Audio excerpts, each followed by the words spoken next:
अस्सलाम वालेकुम। कैसे हैं आप सभी लोग? उम्मीद करते हैं आप सभी लोग खैरियत से होंगे।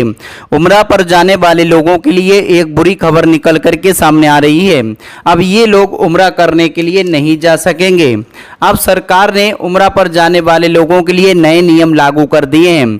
तो कौन कौन उम्रा करने के लिए जा सकता है और कौन कौन उम्रा करने के लिए नहीं जा सकता है, उम्रा पर जाने के लिए कितनी उम्र होना चाहिए और हज पर जाने के लिए कितनी उम्र होना चाहिए। अगर आप उम्रा पर जा रहे हैं, अपने परिवार को अपने साथ लेकर के जा रहे हैं या फिर अपने परिवार से बच्चों को उम्रा पर लेकर के जा रहे हैं, तो आपके लिए ये वीडियो लास्ट तक जरूर देख लेना है।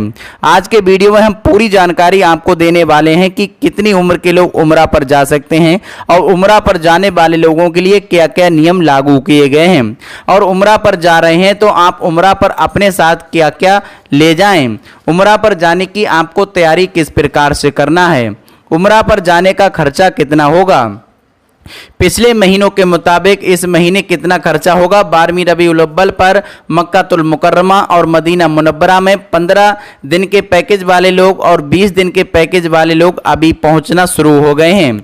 साथ ही 12 रबीउल अव्वल से एक दिन पहले तक लोग दोस्तों 12वीं शरीफ के लिए डायरेक्ट दोस्तों उम्रा पर जा सकते हैं, लेकिन उनको पहले मक्का में नहीं जाने का मौका मिलेगा।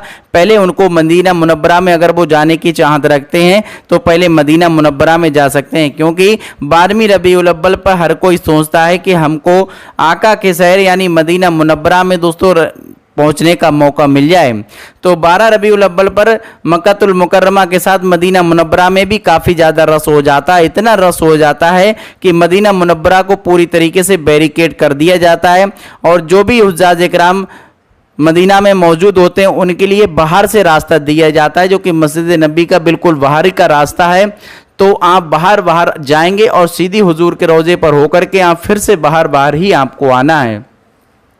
तो आपको इस बात का ध्यान रखना है। 12 रबीउल अव्वल पर आप सोच रहे हैं कि मदीना मुनव्वरा में बहुत बड़ा जश्न होता होगा, लोग जिस प्रकार से भारत में जुलूस निकलते हैं, जिस प्रकार से अपने अपने घरों को सजाते हैं और नाते और लोग यहाँ पर कुरान खानियाँ करवाते हैं, न्याज़ो फातिहा दिलवाते हैं, कोई मिलाद पाक का प्रोग्राम करवाते हैं, लेकिन आपको मदीना मुनव्वरा में इस प्रकार की कोई भी चीज़ें देखने को नहीं मिलेंगी। ना तो कहीं आपको कोई झंडा 12 रबीउल अव्वल का अलग से दिखाई देगा, ना तो आपको कहीं पर कोई जुलूस निकलता दिखाई देगा, ना तो आपको कहीं पर न्याज लगती दिखाई देगी, ना ही आपको अगरबत्ती लगती दिखाई देगी, ना ही आपको कहीं पर कोई फूल चढ़ाता दिखाई देगा।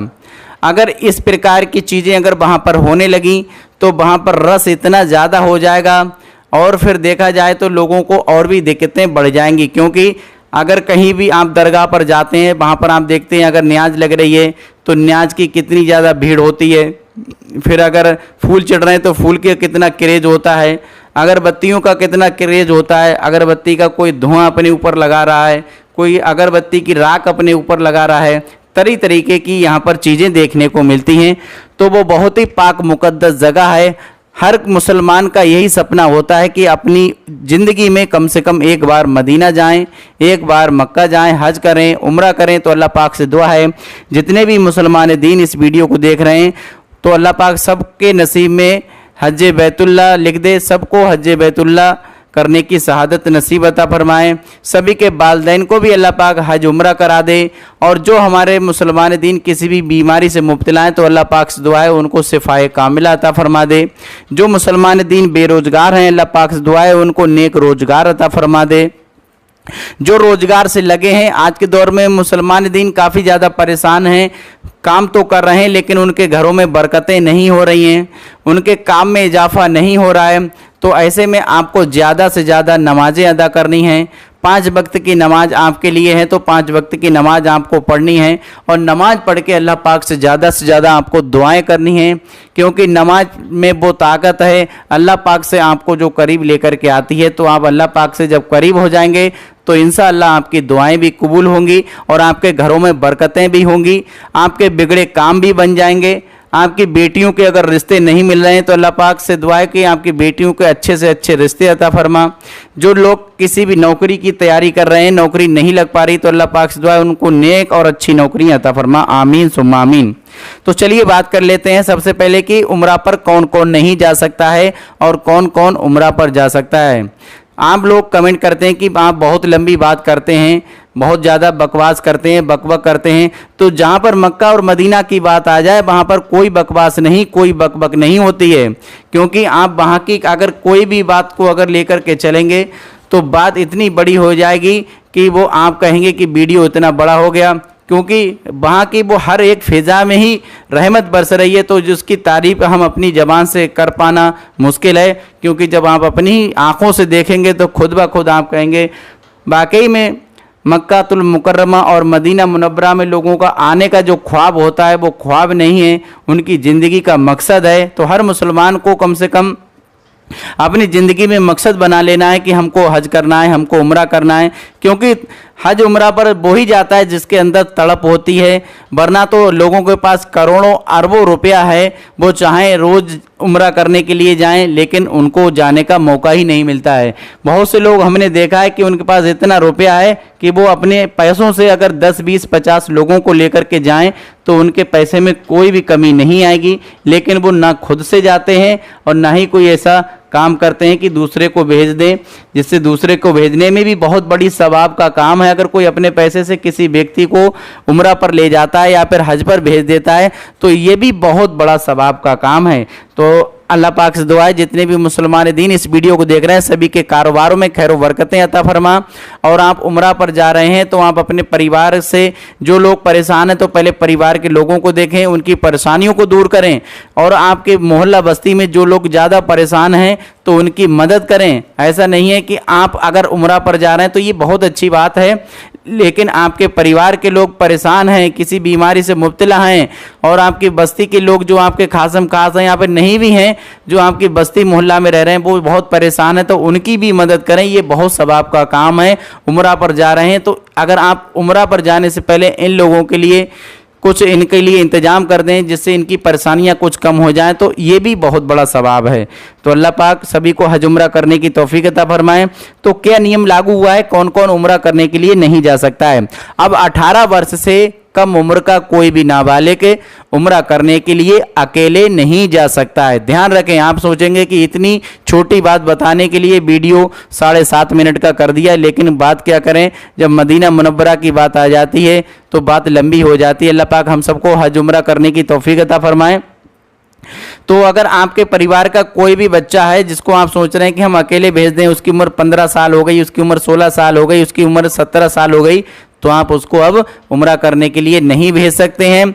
आप उसको अकेले हज करने के लिए नहीं भेज सकते हैं। हज की जो डेट है, हज में जो उम्र है 12 साल तक का दोस्तों कोई भी बच्चा उम्र हज करने के लिए जा सकता है, बशर्ते अपने परिवार के साथ जा रहा है। इसमें भी ये शर्त है कि 18 वर्ष से कम उम्र का व्यक्ति नहीं जा सकता है, लेकिन अपने परिवार के साथ हज करने के लिए 12 वर्ष तक का बच्चा जा सकता है।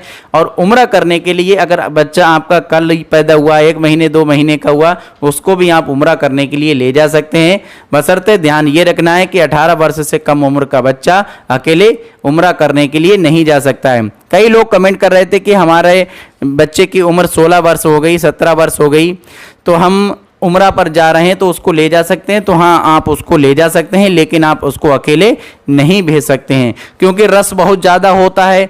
बच्चा आज के दौर में 15 साल का, 14 साल का, 16 साल का इतना ज़्यादा होशियार नहीं हो पाता है कि दूसरे देश में जाना है। बहुत ज़्यादा परेशानियाँ होती हैं, तरह तरीके की दोस्तों डॉक्यूमेंट्स को दिखाना होता है, आपको तरह तरीके की दोस्तों बसेस बदलना पड़ती हैं, आपको कहाँ पर फ्लैट मिलेगी, सब चीज़ आपको देखना होती है। तो इसलिए, और सऊदी अरब ने मेन चीज़ की रस्में, अगर किसी प्रकार का कोई घटना हो गई, मान लीजिए भगदड़ मच गई तो बच्चा दब गया तो उसको दिक्कत हो सकती है, तो इसलिए ये नियम लागू किया है। अगर परिवार के लोग होंगे तो उसको सुरक्षित रखेंगे, उसको ऐसी भीड़ वाली जगह में ना ले जाएंगे, तो ये इसलिए नियम लागू किए गए हैं। तो अल्लाह पाक से दुआ है कि जो मुसलमान दीन हज करने के लिए चाहत रखते हैं तो सभी के कारोबार में बरकतें अता फरमा।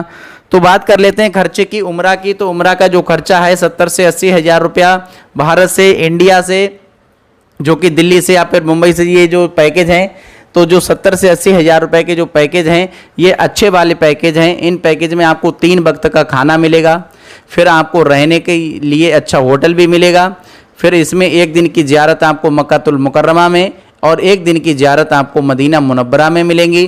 फिर जब आपकी वापसी होगी वतन वापसी, तो जेद्दा एयरपोर्ट पर ही आपको जमजम 5 लीटर की कैन मिल जाएगी।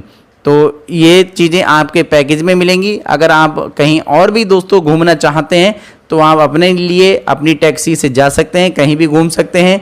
उम्रा पर जाने के लिए आपको सबसे पहले अपना पासपोर्ट तैयार करना है, चाहे हज पर जा रहे हैं तो उसके लिए भी। फिर आपको एहराम खरीदना है, फिर आप अपने 4 जोड़ी कम से कम कपड़े पैकेज कर लें, खाने पीने के लिए नमकीन, बिस्कुट, काजू बादाम वगैरह जो आप अच्छा समझते हैं रास्ते में खाने के लिए रख लें। क्योंकि अगर टाइम बे टाइम आपको खाने की आदतें हैं, मान लीजिए कुछ लोगों की ऐसी आदतें होती हैं जो हमेशा उनके मुंह में कुछ ना कुछ चलता रहे, तो ऐसे लोग अपने छोटी मोटी चीज़ें अपने साथ ले जा सकते हैं। वहाँ पर काफ़ी महंगी होती हैं। कबूतर के लिए दाना भी अपने साथ से किलो 2 किलो अपने लगेज में रख लें, पैक कर लें, क्योंकि वहाँ पर 250 ग्राम आपको दाना 10 से 15 रियाल का मिलेगा।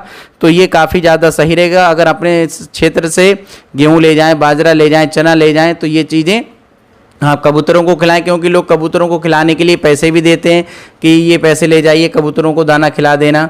तो ये काफ़ी आपके लिए अच्छा रहेगा। तो अल्लाह पाक से दुआ है जितने भी लोग उम्रा पर जा रहे हैं 12वीं रबीउल अव्वल पर, सभी की हिफाजत अता फरमा, सभी को अपने अपने वतन सही सलामत वापस कर दे। आमीन सुम्मा आमीन।